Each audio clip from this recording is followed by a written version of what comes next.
আমছি বানাচ্ছি। আমছি অনেকগুলো আম কিনে নিয়ে আসছে, একটু টক, তাই আমছি বানাচ্ছি। আম সত্য দেখেন, প্রথমে আমগুলা কেটে সুন্দর করে পরিষ্কার করে রেখেছিলাম। রেখে এখন আমগুলা সিদ্ধ করছি কিছুক্ষণ। সিদ্ধ করে এভাবে সুন্দর করে আমের কাঠগুলা বের করে নিয়েছি। বের করে নেওয়ার পর এখানে কাঠগুলা আবার চুলার মধ্যে দিয়ে এখানে প্রায় আমার আম্মু একটু মিষ্টি বেশি খাই, তাই কিছু কম প্রায় 300 গ্রামের মতো চিনি দেওয়া হয়েছে, 5 ফোড়ন দেওয়া হয়েছে, কিছু একটু লবণ দিচ্ছে।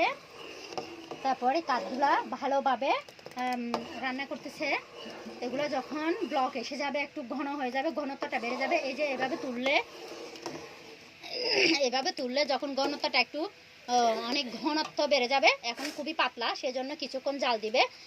অল্প কিছুক্ষণ জাল দেওয়ার পরে এটা ঘনত্বটা বেড়ে যাবে। যখন ঘনত্বটা বেড়ে যাবে তখন নিয়ে ঘনত্বটা বাড়ার পর একটা ভালো কিছুতে মেলে দিবে। বলক আসা শুরু করছে। এখন আমটা পাকা ছিল, কালারটা খুব সুন্দর ছিল, যে পাকা আমের কালারটা তো এমনিতেই সুন্দর। এখানে একটু 5 ফোড়ন আচারের মশলা দেওয়াতে কালারটা একটু কালচে হয়ে গেছে। পুরোপুরি যখন ব্লকটা এসে যাবে তখনই তুলে ফেলবো। এ ফাঁকে আমি এইটা আচারটা বসানোর জন্য যে এইগুলা রেডি করে নিচ্ছি। এটাতে আচারটা বসাবো, সেজন্য আমি কিছু তেল ডলে দিচ্ছি, যাতে শুকানোর পর আচারটা খুব ভালোভাবে উঠে। না হলে তেল ভাগি ব্রাশ করে না দিলে উঠবে না, লেগে থাকবে।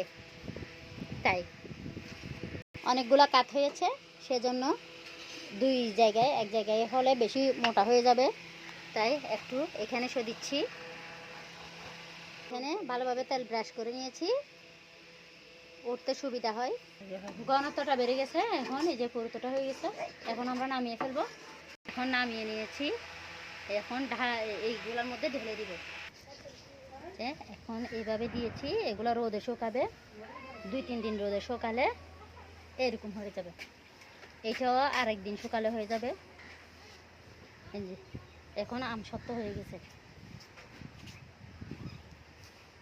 যারা আমার ভিডিওটা দেখতেছেন বেশি বেশি লাইক দিবেন, শেয়ার করবেন এবং আমার চ্যানেলটা সাবস্ক্রাইব করবেন। আরও নিত্য নতুন ভিডিও নিয়ে আসবো।